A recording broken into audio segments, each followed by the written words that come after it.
Hello viewers, আজকে আমরা ডোবার বিচ ম্যাথু আর্লন্ডের একটি পয়েম এটা সম্পর্কে কথা বলবো, অর্থাৎ সামারি অফ ডোবার বিচ ম্যাথু আর্লন্ড। তো প্রথমে আমরা এর লোকেশনটা জানবো যে কোন জায়গায় এই ডোবার বিচটা হয়েছে।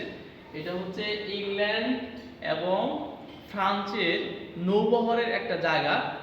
ফ্রান্স এবং ইংল্যান্ড, যেটা ইংলিশ চ্যানেল বলে, এটা ইংল্যান্ডের মাধ্যমেই পরিচালিত হয় এবং ইংল্যান্ডের অধীনস্থ এই ডোবার বিচটা। তো ম্যাথু আর্লন্ড তার বিলাপকে নিয়ে গেছে সেই ডোবার বিচে একটা রিসোর্টে, সেখানে অবস্থান করতেছেন এবং তিনি এই ডোবার বিচটা ঘুরে ঘুরে দিতেছেন। একটা ডোবার বিচ অর্থাৎ ডোবার সমুদ্র সৈকত। সমুদ্র সৈকত যেমন বাংলাদেশের কক্সবাজারের সমুদ্র সৈকত পৃথিবীর মধ্যে একটা লংগেস্ট বিচ। তো ওখানে ঘোরার পর কবি দেখতেছেন যে একটা সমুদ্রের মধ্যে পানির ঢেউয়ের একটা আওয়াজ আসতেছে। তখন তিনি বলতেছেন যে এই ঢেউয়ের সাথে নুড়ি নুড়ি পাথরগুলো দোলনা খাচ্ছে। তো ম্যাথু আর্লন্ড তখন চিন্তা করলেন যে আসলে মানুষের মধ্যে কত হতাশা, ফ্ল্যাটারিং বা প্রতারণা বা সামাজিক যে মূল্যবোধের অবক্ষয়, নৈতিক মূল্যবোধের অবক্ষয় হয়েছে, এটা তিনি এই সমুদ্রের ঢেউ এবং সেই নুড়ি পাথর বা পেবলস বা নুড়ি পাথরের ঘর্ষণ, একটা নুড়ি পাথরের সাথে আরেকটা নুড়ি পাথরের ঘর্ষণের মাধ্যমে বুঝতে পারতেছেন। কবি তার আধ্যাত্মিক জ্ঞানের বলে তিনি তার বিলাপকে বলতেছেন, আসলে দেখো তো এখনকার সমাজ কত একটা হতাশায় নিমজ্জিত, হ্যাঁ, এলিজি হয়ে গেছে, বিশাল, এবং মানুষের মধ্যে তাদের কোনো আস্থা নেই, কোনো ধর্মের দিকেও নেই, তারা ধর্ম থেকে অনেক দূরে সরে গেছে এবং তারা অনেক একজনের সাথে আরেকজন প্রতারণা করতেছে এবং তারা হতাশায় নিমজ্জিত। এই ডোবার বিচে ম্যাথু আর্লন্ড আরো চিন্তা করে যে আচ্ছা ঠিক আছে, সবাই তো সবার মতো হয়ে যাচ্ছে, সবাই সবার সাথে প্রতারণা করতেছে, একজনের বিপদে আরেকজন এগিয়ে আসছে না, কিন্তু আমরা এই অবস্থায় কি করতে পারি? আমরা তো সবাইকে ঠিক করতে পারবো না। তাহলে আমরা কি করব? আমরা নিজেরা নিজেদের প্রতি ট্রাস্টেড হই।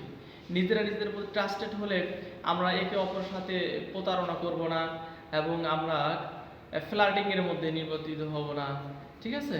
তো এভাবে তিনি ম্যাথু আর্লন্ডের সেই ডোবার বিচ একটা 18th সেঞ্চুরি পয়েন্ট। এই সময়টা ছিল যখন একটা মধ্যযুগ থেকে এসে আধুনিক যুগের প্রত্যাবর্তন, অর্থাৎ 18th সেঞ্চুরিতে মানুষরা ধর্ম থেকে বিজ্ঞানের পথে অগ্রসর হয়।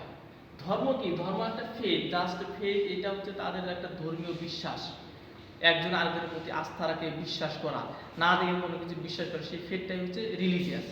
কিন্তু তখনকার মানুষরা কি করলো? সায়েন্সটিক, অর্থাৎ বিজ্ঞানের যুগে প্রবেশ করলো। বিজ্ঞানের যুগে প্রবেশ করার পরে তারা ধর্ম থেকে অনেক সরে আসলো। তখন তো খ্রিস্টানদের আসলো, তো খ্রিস্টান যে চার্চ ছিল, ওদের মিশনারি ছিল, সেখান থেকে তারা আধুনিক যুগে প্রত্যাবর্তন করলো। তো ম্যাথু আর্লন্ড চিন্তা করলো যে মানুষ যখন ধর্মের দিকে ছিল তখন মানুষরা মানুষের প্রতি ট্রাস্টেড ছিল এবং একে অপরকে বিশ্বাস করত এবং তার নৈতিক এবং মানবিক মূল্যবোধ ছিল তাদের মাঝে।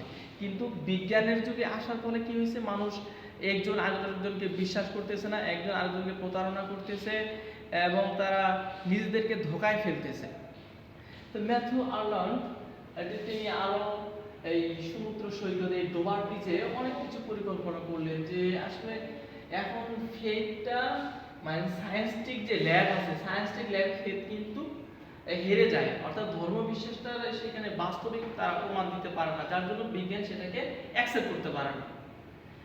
কবি তিনি এই 18th সেঞ্চুরিতে সেই আপনার ধর্মের দিকে বেশি টেনেছেন, মানে ধর্মের দিকে অবসরের দিকে তিনি এই ডোবার বিচ সম্পর্কে বলছেন যে না, ডোবার বিচে এইখান থেকে তিনি যে সমুদ্রের ঢেউয়ের যে আঘাত, একটা আঘাতের সাথে এবং নুড়ি পাথর আরেকটা নুড়ি পাথরের সাথে ঘর্ষণের ফলে যেটা হয়েছে, এটার মাধ্যমে তিনি ওই সময়ের মানুষের যে ইংলিশরা, অর্থাৎ ইংল্যান্ডের অধিবাসীরা, ফ্রান্সের অধিবাসীরা, তারা আগে ধর্মের দিকে কি অবস্থায় জীবনযাপন করত, এখন তারা আধুনিক যুগে আসার ফলে, সায়েন্সটিক যুগে আসার পরে বিজ্ঞানের মধ্যে তারা কিভাবে বসবাস করতেছে, সেই জিনিসগুলোই এই ডোবার বিচে উল্লেখ করেছেন। এবং সেখানে শেষে তিনি ম্যাথু আর্লন তার বিলাপকে বলছেন যে আচ্ছা ঠিক আছে, আমরা তো সবাইকে ঠিক করতে পারবো না, আমরা এক কাজ করি, নিজেরা নিজেদের প্রতি ট্রাস্টেড হই এবং আমি তোমাকে কখনো কোনো প্রতারণা করবো না, কখনো ধোকা দিব না, তুমি আমাকে কখনো প্রতারণা করবে না, কখনো ধোকা দিবা না।